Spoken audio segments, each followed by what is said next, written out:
What's up, folks? How you doing?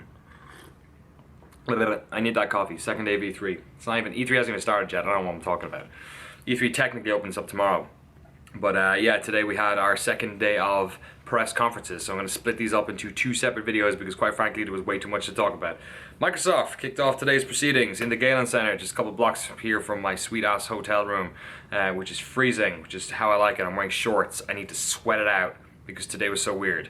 Microsoft's, in comparison to Sony, not so weird, but they did show off new hardware, which is impressive. The Xbox Slim with its integrated PSU, capable of doing 4K video, HDR games. HDR we know from, like, you know, Half-Life Lost Coast, high dynamic range lighting. HDR when it comes to televisions is kind of to do with the amount of, Peter Brown said, value of the shadows and the lighting. It's kind of hard to see it unless you do a side-by-side, but they said that's a big part of it. They also had a new wireless controller with a textured grip, more range on it, new Bluetooth thing happening there. It's coming out in August, $299, basically the new de facto Xbox One. And they also touted the Xbox Scorpio, which is their big, you know, 6 teraflop, 4K gaming, you know, VR capable rig. They talked about it, they didn't really show anything about it in terms of specifications. They said it's coming out holiday 2017. It's hard to tell if a lot of this is, I mean, this console's obviously coming out, but you know, Peter Brown again was talking to me after the fact and saying, you know, like high-end PCs that cost like $200,000 still have problem doing 4K gaming and still have problems doing virtual reality, right? So what they're saying is a big sort of ask, so I'll have to wait and see if that's actually the truth, but there you go. We also got a bunch of software, also customizable controllers. They cost $90. You can do them up like your old Nike and Puma shoes, so that's a thing. If the Xbox One controllers were expensive enough for you, you now have that option. Gears of War 4, Rod Ferguson came out, showed it out. They also demoed this was part of the announcement for Xbox Play Anywhere, which is essentially their cross-buy platform, or their cross-buy,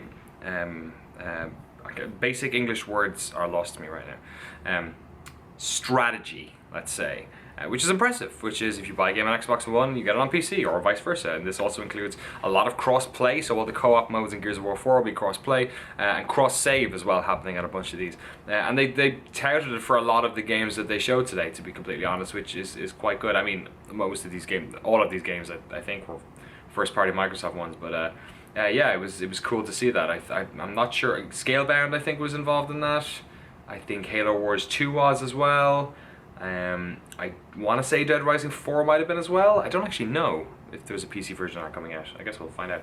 Gears of War demo. I'm kind of worried about that Gears of War. I think it looks too familiar. They're not doing anything with it that's particularly exciting. I mean, maybe people who really want that old Gears of War experience, that's enough for them. I'm not sure who those people are, if those people exist. But there you go. It's got more dialogue in it. Laura Bailey was out there, which was cool. But yeah, I guess we'll see soon enough. Also, this was the second demo they did, which wasn't during daytime. But that's like a particular problem I have, I'm sure. Killer Instinct, General Ram is in it. There you go. Forza Horizon 3 looks fucking amazing. This is a cross-buy and cross-play game. It looks unbelievable. It's set in Australia. They have 4-player campaign co-op, so it's basically the crew, except it looks a lot better, and there's a lot more you know, different types of races and different types of terrain actually, which is the cool thing, because the Forza Horizon games have always been sort of around one particular biome, as it were, and this one's got deserts and jungles and beaches and all that sort of shit. So it looks really cool. Xbox One and Windows 10. Recore, we saw the first gameplay of that. Jewel and her various robots, Mac, Seth, Duncan.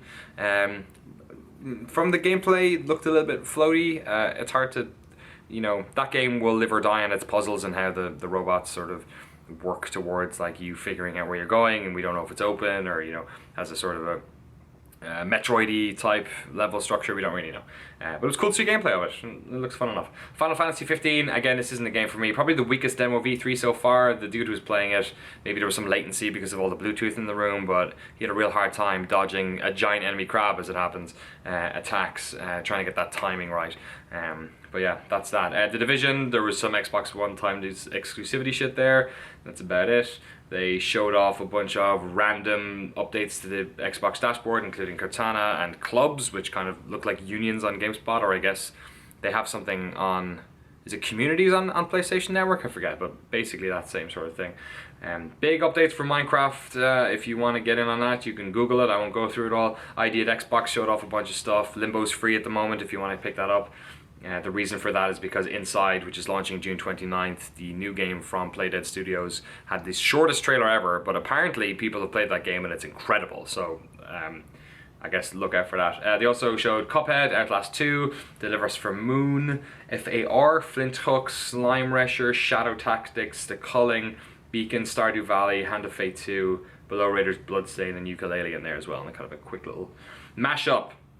Ark Play Anywhere also was shown. We Happy Few got a new demo. This has been a game that's been bounding around for a little while. It's been developed in England, I'm pretty sure. I talked to the developers at Gamescom, and it was a fun little game. It reminded me of something like Sir, You Were Being Hunted. It was a kind of a interesting, sandboxy, exploring game. But what they showed today looks like the start of the game, like the setup, and made it look like something like BioShock. I think some people maybe have the wrong idea of what type of game this is, and that they might not know that it's not this like big narrative single player experience.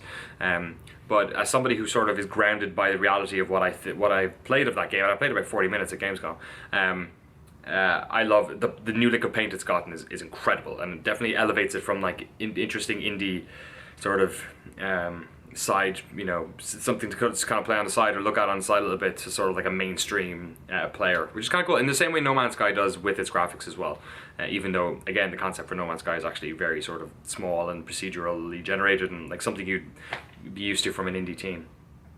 It's Gwent, the CD Projekt game they were showing off at E3, as everyone figured out, is Gwent. There is a apparently we're getting them on the stage show, if not tomorrow or the next day, and the Wild Hunt is going to be hanging out playing Gwent with us, so that's going to be fun.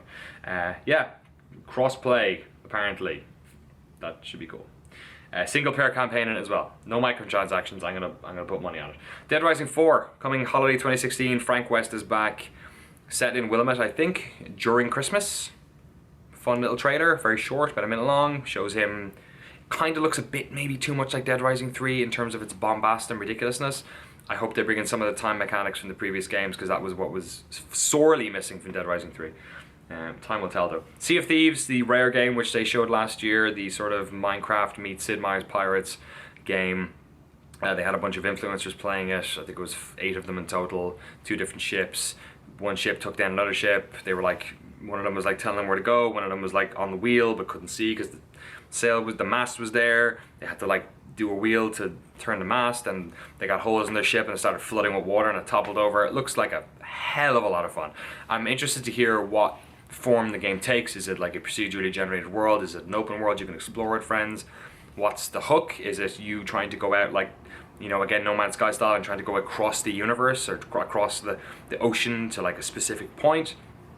Is it more, less, you know, rigid than that, and it's just a sandboxing to play in? That's kind of what I hear, what I want to hear. But on paper, pirating with mates, I think they're onto a winner with that one. Great to see Rare working on a new intellectual property that they can really like be proud of. So I'm very happy with that. State of Decay 2, there was a short little trailer for that. It's coming out in 2017. Halo Wars, same thing. They showed a CG trailer with a little bit of gameplay after the fact. No idea when that takes place in the timeline. There's a bunch of Spartans, so again, probably before Reach and ODST and all that stuff. But yeah, also on Xbox Play Anywhere, coming out February 21st of next year. There is a week-long beta starting right now, but that's only on Xbox One. You should know. And that was it. That was Microsoft. Microsoft, they showed off the new Xbox. I think their suite of first-party games is looking a little bit on the light side. Gears of War 4 doesn't look super great. You know, KI is all well and good. Recore, you know, the Minecraft stuff only appeals to a certain audience. And then Scalebound was in there as well. The Scalebound demo I don't think is great. I guess Sea of Thieves is pretty interesting. Halo Wars 2, it's not really for me. So there's some stuff in there. I think Forza Horizon 3 was one of the big standouts for me. It was great to hear about the hardware. And yeah, I mean, the idea at Xbox indie games always look pretty cool. So yeah, that was them. Alright, I'm going to put up another video about Sony. And if you didn't hear about Sony, you're going to want to watch that video.